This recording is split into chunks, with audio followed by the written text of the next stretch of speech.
Next topic వచ్చేసి గ్రహాంతర యాత్ర. యాక్చువల్‌గా గ్రహాంతర యాత్ర అంటే మీకు అప్పటికే ఐడియా వచ్చేసిండాలి. ఎందుకంటే ఇది స్పేస్‌లో జరిగే ఒక రీసెర్చ్ గురించి అనమాట. అంటే మనకిప్పుడు భూమి మీద ఉన్న వనరులన్నీ ఏమంటారు కనుమరుగైపోతాయి కదా! భూమి మీద ఉన్న వనరులన్నీ కనుమరుగైపోయిన తర్వాత ఒకవేళ మనకి జీవించడానికి స్పేస్‌లో అవకాశం ఉందా లేదా? ఒకవేళ ఉంటే దానికి సంబంధించిన రీసెర్చ్ చేయడం జరుగుతుందనమాట.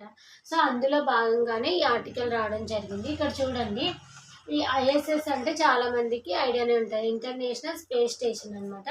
ఇక్కడ వచ్చేసి అసలు ఒకవేళ భూమి మీద వనరులన్నీ అయిపోయి ఇక్కడ జీవించే అవకాశం లేకపోయినప్పటికీ, లేదంటే స్పేస్‌లో జీవించే అవకాశం ఉన్నప్పటికీ ఎలా ఏంటి అనే దాని మీద రీసెర్చ్ చేయడం జరుగుతుందనమాట.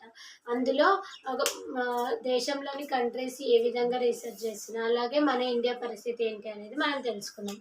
ఇక్కడ వచ్చేసి చూడండి, ఐఎస్ఎస్ అంటే ఇంటర్నేషనల్ స్పేస్ స్టేషన్. దీని ద్వారా యుఎస్ఏ వాళ్ళు రష్యా వాళ్ళతో కలిసి, అంటే అమెరికా రష్యా వాళ్ళతో కలిసి 2000 సంవత్సరం నుంచి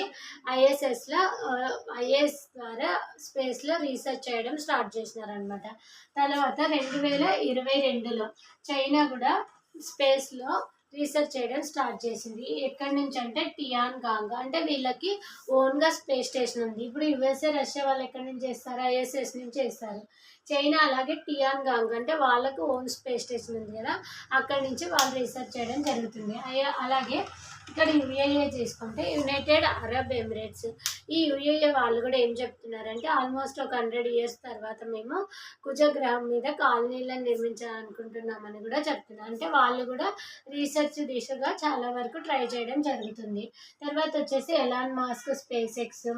మనకందరికి తెలుసు ఎలాన్ మాస్క్ గారు, స్పేస్ ఎక్స్ అధినేత ఎలాన్ మాస్క్ గారు కూడా వీటి మీద పరిశోధన చేయడం జరుగుతుంది. జెఫ్ బెజోస్, అమెజాన్ అధినేత జెఫ్ బెజోస్ గారు కూడా అతని యొక్క బ్లూ ఆరిజిన్ ద్వారా వీటిపైన ఫోకస్ చేయడం జరిగింది. సో వీటన్నిటి చూస్తుంటే మనకేమర్థమవుతుంది, ఎవరంతకు వాళ్ళు ఈ స్పేస్లో ఎలాంటి అవకాశాలు ఉన్నాయనే వాటి మీద ఫోకస్ చేయడం జరుగుతుంది అన్నమాట. సో ఇప్పుడు మనం ఇండియా దగ్గరకు వస్తే అసలు ఇండియా ఏం చేస్తుంది, ఇండియాకి ఏమైనా ప్లానింగ్స్ ఉన్నాయా స్పేస్లో రీసెర్చ్ చేయడం కోసం, లేదంటే ఎంతలోపు మనం స్పేస్కి వెళ్ళాలనుకుంటున్నాం, లేదంటే మనం ఇప్పుడు ఒకవేళ ఏదన్నా ప్రయోగం చేయాలనుకుంటే మనం యూజ్ చేసుకునేది ఒకటి వచ్చేసి ఇంటర్నేషనల్ స్పేస్ స్టేషన్. అంటే యుఎస్ఏ రష్యా వాళ్ళ యొక్క స్పేస్ స్టేషన్ని మనం యూజ్ చేయడం జరుగుతుంది. కానీ మనకంటూ ఓన్గా ఒక స్పేస్ స్టేషన్ ఉంటే బాగుంటుంది అనుకుంటుందా లేదా, ఒకవేళ ఉంటే ఎప్పటిలోపు కట్టాలనే వాటివి చూద్దాం. ఫస్ట్ స్టెప్ ఏంటంటే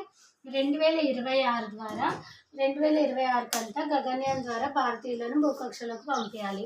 ఇండియా ఏమనుకుంటుందంటే మనకి గగన్యాన్ ప్రాజెక్ట్ని ప్రారంభించడం జరిగింది రీసెంట్గానే. అది 2026లో లాంచ్ చేయడం జరుగుతుంది. దీని ద్వారా 4 మందిని వ్యోమగాములని ఒక రోబోని పంపించడం జరుగుతుంది. సో 2026లో గగన్యాన్ ద్వారా వ్యోమగాములని భూకక్షలోకి ప్రారంభించడం ఇందులో ఫస్ట్ స్టెప్ అనమాట. తర్వాత 2035 కంతా మనకంటూ ఒక ఓన్ స్పేస్ స్టేషన్ని నిర్మించాలనేది భారతదేశం యొక్క లక్ష్యం అనమాట. తర్వాత వచ్చేసి 2040 కంతా భారత వ్యోమగామిని చంద్రునిపై, అలాగే మనం చంద్రుని పైనికి ఒక వ్యోమగామిని, అది కూడా భారత వ్యోమగామిని 2040 కంతా పంపించాలని టార్గెట్ పెట్టుకోవడం జరిగింది. సో ఈ టార్గెట్స్ అన్నిటిని కూడా చూస్తే మనం కూడా వీలైనంత తొందరగా స్పేస్ గురించి రీసెర్చ్ చేసి అక్కడ అవకాశాలని తెలుసుకోవాలని ట్రై చేస్తున్నాం. సో గగన్యాన్ అండ్ భారత్ అంతరిక్ష కేంద్రం 2035లో 2040 కంతా చంద్రుని పైనకి వ్యోమగామిని పంపించాం. ఇంతవరకు మనం చంద్రుని పైనకి రోవరు, ల్యాండర్ ఇలాంటివి పంపించి మనం రీసెర్చ్ చేస్తున్నాం కదా. ఫస్ట్ టైం 2040 అంతా మనం వ్యోమగాములు పంపించాలనుకుంటున్నాం అనమాట. ఇక్కడ ఈ మెయిన్ అప్డేట్ ఏంటంటే ఇది అనమాట, ఎన్లాగ్ స్పేస్ మిషన్. ఇది వచ్చేసి రీసెంట్గా ఎన్లాగ్ స్పేస్ మిషన్. అసలు ఇవన్నీ కూడా మనం అచీవ్ చేయాలంటే ఏంటి, ఫస్ట్ మనం వ్యోమగామికి ట్రైనింగ్ ఇవ్వాలి. ఇప్పుడు వాళ్ళు స్పేస్కి వెళ్ళి అక్కడ ఎలా ఉందో తెలుసుకోవాలంటే ఫస్ట్ వాళ్ళు స్పేస్లో ఉండగలగాలి కదా. సో అక్కడున్న పరిస్థితులకు అనుగుణంగా వాళ్ళకి ట్రైనింగ్ ఇచ్చి అక్కడికి వెళ్ళిన తర్వాత వాళ్ళని రీసెర్చ్ చేయడానికి యూస్ చేయడం జరుగుతుంది. అలా వాళ్ళకి అక్కడున్న వాతావరణానికి అనుగుణంగా ట్రైనింగ్ ఇవ్వడం కోసమే ఎన్లాక్ స్పేస్ మిషన్ని ప్రారంభించడం జరిగింది.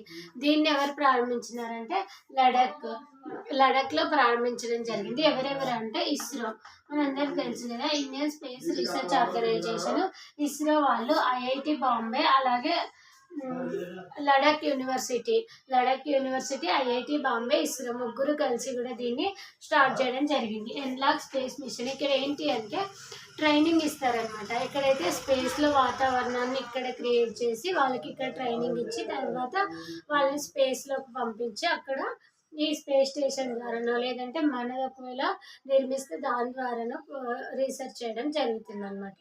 సో ప్రజెంట్ అయితే ఇండియా గగన్యాన్ ద్వారా, అలాగే 2030 అంతరిక్ష కేంద్రం, తర్వాత 2045 చంద్రుని పైన ఉపగ్రహాలను పంపించాలనేది టార్గెట్ అనమాట.